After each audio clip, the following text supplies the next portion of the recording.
మాచర్ల పట్టణంలో శాసనసభ్యులు జూలకంటి బ్రహ్మానందరెడ్డి మీడియాతో మాట్లాడుతూ సమాజమే దేవాలయంగా ప్రజలే దేవుళ్లుగా భావించి తెలుగుదేశం పార్టీ పెట్టడం జరిగిందని తెలిపారు. సాక్షాత్తు మాజీ ముఖ్యమంత్రి ఆయన సతీమణి సారథ్యంలో నడుపుతున్న ఛానల్లో ఆంధ్రప్రదేశ్ రాష్ట్రాన్ని వేశ్య రాజధానిగా మాట్లాడటం బాధాకరమని మాచర్ల శాసనసభ్యులు జూలకంటి బ్రహ్మారెడ్డి అన్నారు. శాతవాహనుల రాజధాని పంచరామాలలో ఒకటైన అమరలింగేశ్వరుడు కొలువైన భూమి అని, అలాంటి అమరావతిపై అరాచక రాజధానిగా, దోపిడీ రాజధానిగా ముద్ర వేయాలని, ఈ రాష్ట్రంలో అభివృద్ధి జరగకూడదని, రాష్ట్రం నాశనం అవ్వాలని, అప్పుడే ప్రజలు తమని గుర్తిస్తారని తప్పుడు ఛానల్ పెట్టుకుని తప్పుడు ప్రచారాలు చేస్తున్నారని, రాష్ట్ర మహిళల పట్ల అగౌరవంగా మాట్లాడించిన సాక్షి ఛానల్పై నియోజకవర్గంలోని అన్ని మండల కేంద్రాల్లో పోలీస్ స్టేషన్లో చర్యలు తీసుకోవాలని ఫిర్యాదు చేయాలని పిలుపునిచ్చారు. మీరు అన్న భ్రమరావతిని అమరావతి రాజధానిగా తీర్చిదిద్దుతామని తెలిపారు. సమాజంలో సగభాగమైన మహిళలను కించపరిచే విధంగా చూపించిన ఇలాంటి ఛానళ్లను బహిష్కరించాలని కోరారు. కులాల మధ్య, మతాల మధ్య చిచ్చు పెట్టే విధంగా వైసీపీ నాయకులు ప్రవర్తిస్తున్నారని అన్నారు. సమాజంలో ప్రజలు ఆలోచనాపరులు కాబట్టే 151 సీటు నుండి 11 సీట్లకు పరిమితం చేశారని, ఇలానే ప్రవర్తిస్తే 11 కాదు కదా 0కు పరిమితం చేస్తారని హెచ్చరించారు. ఆంధ్రప్రదేశ్ రాష్ట్రంలోనే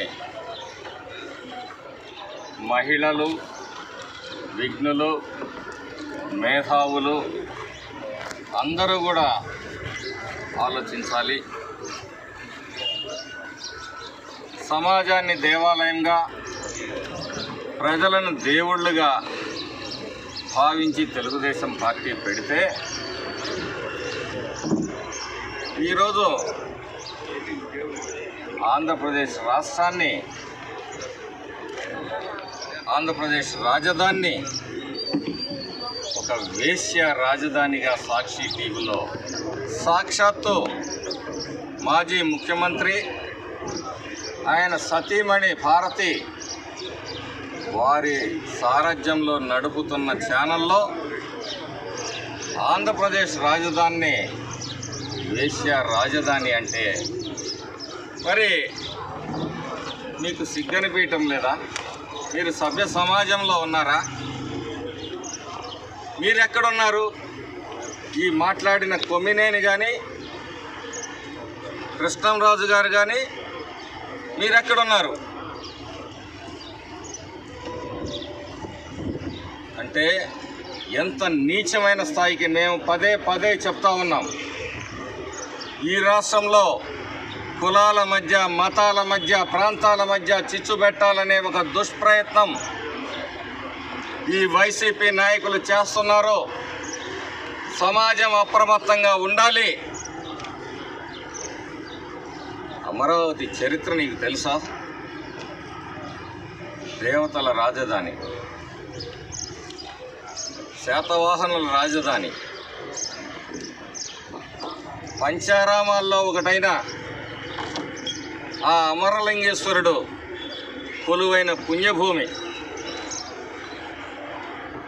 గౌతమ బుద్ధుడు మరి ఆయన అస్థికలు, ఆయన నడయాడిన నేల.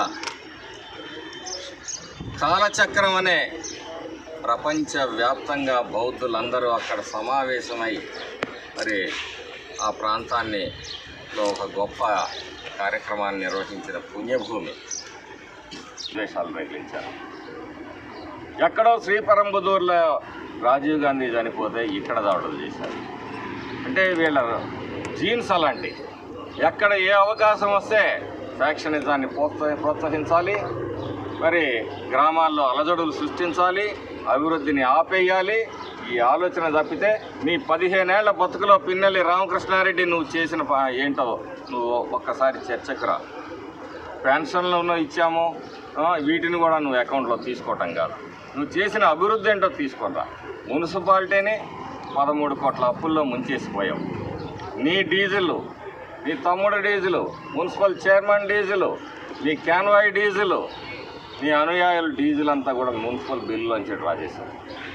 ఈరోజు మున్సిపాలిటీ 2.5-3 కోట్ల అప్పుని 13 నుంచి తగ్గించుకు రాగలిగామంటే ఒక క్రమశిక్షణతో ప్రజలకు మనం జవాబుదారీతనంగా ఉన్నాం కాబట్టి ఈ విధంగా చేయగలిగాం. 70-80 మందికి ఉచితంగా మున్సిపాలిటీ నుంచి జీతాలు ఇప్పించాడు. పార్టీ కార్యకర్తలు. ఈరోజు మమ్మల్ని కూడా అడుగుతూ ఉన్నారు మా పార్టీ కార్యకర్తలు.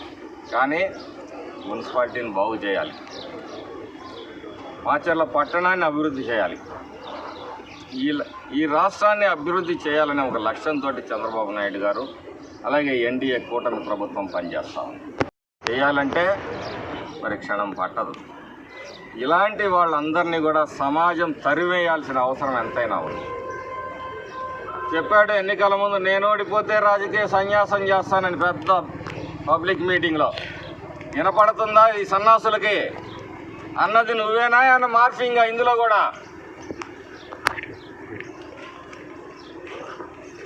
ఇలాంటి నిబద్ధత లేని నాయకులు ఈరోజు తగుదనమ్మాన్ని వచ్చి గ్రామాల్లో చిచ్చు పెట్టే ప్రయత్నం చేస్తూ ఉన్నారు. ఖబర్దార్, నేను చెప్తున్నాను వైసీపీ వాళ్ళకి, ఇప్పటి వరకు మంచితనం చూశారు. మీ 2.0 కాదు 7.0 చూపిస్తామని చెప్తున్నాం, చూపించి తీరుతాం. పిచ్చి పిచ్చి వేషాలు వేసిన వాళ్ళందరికీ కూడా. ఏది ఏమైనా ఈ మాచర్ల ప్రాంతం ఇప్పటికే వెనుకబడి ఉంది, అభివృద్ధి చెందాలి. అభివృద్ధి కోసం ఆయన పోరాడుతాను. చంద్రబాబు నాయుడు గారి ఆశీస్సులతోటి, పవన్ కళ్యాణ్ గారి ఆశీస్సులతోటి ఈ మాచర్ల నియోజకవర్గాన్ని అభివృద్ధి పదంలో నడుపుతాము. మీ కుయుక్తులు చెల్లనీయము. ఎవడైనా ఇటువంటి దుస్సాహసం చేస్తే తగిన బుద్ధి చెప్తామని కూడా ఈ సందర్భంగా తెలియజేస్తాము.